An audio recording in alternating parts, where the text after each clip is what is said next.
Deu ruim para o STF. Notícia urgente. O castigo chegou mais rápido que Carmen Lúcia e o STF esperavam. Alexandre Garcia. Se você ainda não se inscreveu, junte-se a nós. E ao final não esqueça de gostei ou não gostei. O título é Cala a Boca.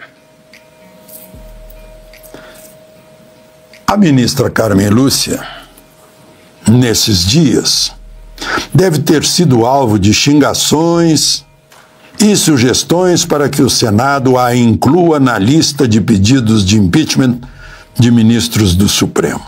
Custa lembrar, já que a ministra se referiu a 213 milhões de pequenos tiranos soberanos, como seria bom se fôssemos realmente 213 milhões de soberanos.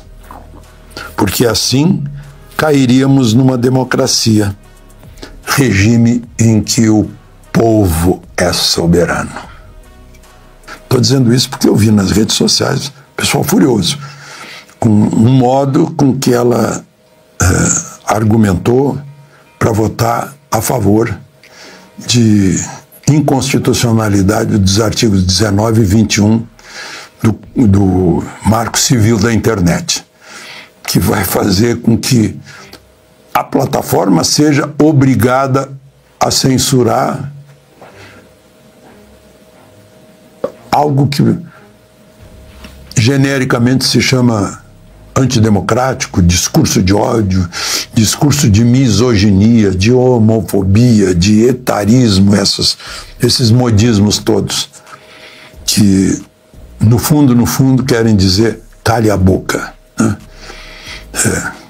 Pense como nós, ou você estará ferrado pela censura. O motivo foi o voto a favor da censura, em que ela pontuou que, aspas, a grande dificuldade está aí. Censura é proibida constitucionalmente, eticamente, moralmente, eu diria até espiritualmente. Palavras da ministra. E continuo lendo palavras da ministra. Mas também não se pode permitir que estejamos numa ágora em que haja 213 milhões de pequenos tiranos soberanos. Fecho aspas. Olha, eu defendo que a ministra tenha pleno direito de expressar a sua opinião. Eu não fico bravo por isso. Tem todo o direito. É ótimo que expresse a opinião. É liberdade. Se eu defendo a liberdade de expressão, não posso defender apenas a minha liberdade, mas também a dos outros. Ou eu seria um hipócrita, né? Porque, do contrário, eu estaria afirmando que eu posso falar o que quiser, mas a ministra não pode. Está cheio de gente assim. Liberdade só para ele. Essa liberdade é recíproca. Liberdade de expressão significa que o outro vai ouvir você, mas você vai ouvir o outro também. Eu discordo da ministra só numa questão, é uma razão simples.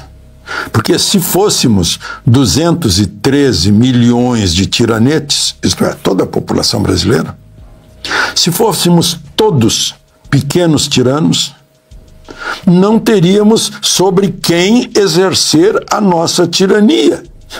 E seríamos todos iguais em poder, anulando-se mutuamente a nossa dominação, que ficaria limitada a cada um de nós. Teríamos uma democracia de iguais tiranetes. Aí eu explico, a imagem que a ministra expôs é irreal, por impraticável. Não é eu estou falando aqui, tão irrazoável quanto proclamar que Cala a Boca já morreu e votar em uma fórmula que enseja a censura, que ela reconhece ser proibida na Constituição, na ética e até no espírito. Não é? É só uma questão de razão, lógica. Um paradoxo que ela constatou como uma grande dificuldade. Na verdade, é um paradoxo. É uma grande contrariedade. Ela usou um eufemismo para dizer que ela tinha dificuldade em juntar as duas coisas. A defesa da liberdade de expressão e a censura. No dia 25, a ministra votou de novo, de maneira excepcionalíssima, como fizera ao censurar previamente um documentário do Brasil Paralelo. Foi em outubro de 22, perto das eleições. Ela explicou que liberdade, a censura é abominável, mas está perto de eleição. E era um documentário do Brasil Paralelo, se não me engano, sobre a facada que Bolsonaro recebeu em 6 de setembro daquele ano. E aí ela votou pela censura prévia, não deixou o documentário sair. Censura prévia, que está expressamente vedada num dos parágrafos do artigo 220 da Constituição. É vedada toda e qualquer censura de natureza política, ideológica, artística. Bom, vamos em frente. Foi 8-3 a votação que anulou a vontade da maioria do Congresso, que há 11 anos aprovou os artigos 19 e 21 do Marco Civil da Internet. Os 3 divergentes, André Mendonça, em voto magistral, Nunes Marques e Fachin, convergem em que quem redige leis é o Legislativo, que é o mais poderoso dos poderes, porque tem a representação direta do voto, que é a procuração que passa poder para os representantes. Por isso está em primeiro lugar no artigo 2º da Constituição. No 2º artigo da Constituição está lá em primeiro lugar. Poder, os 3 poderes são legislativo, depois executivo e, por fim, judiciário.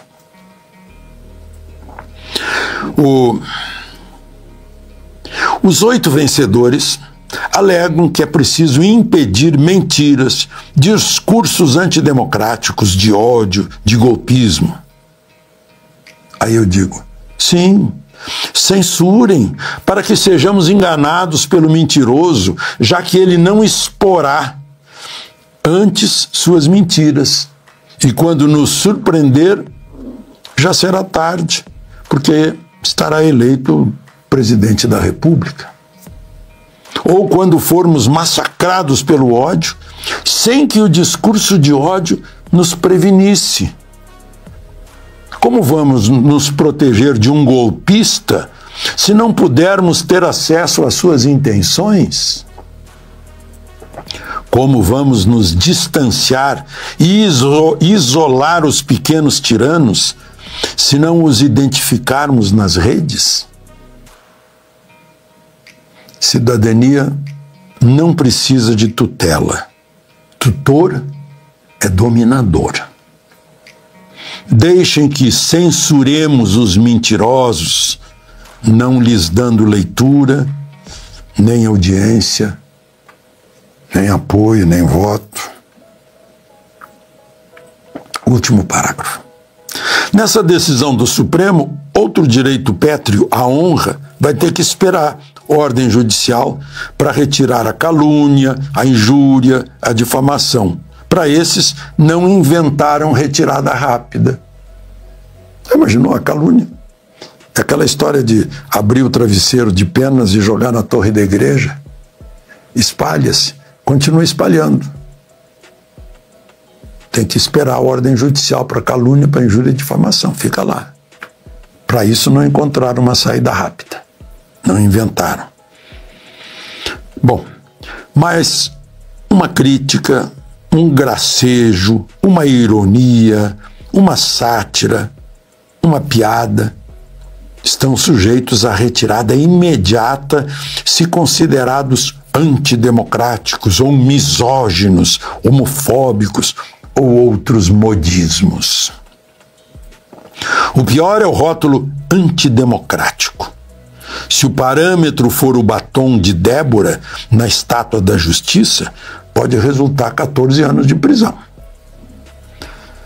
Estamos perdendo a preciosa utilidade da crítica, do contraponto, que nos ajuda a corrigir nossos erros e a conhecer mais o adversário. Gostou do vídeo? Deixe sua opinião aqui nos comentários. Te peço que se inscreva no canal, deixe seu like, ative o sino de notificações para não perder nada. Fiquem todos com Deus e um abraço.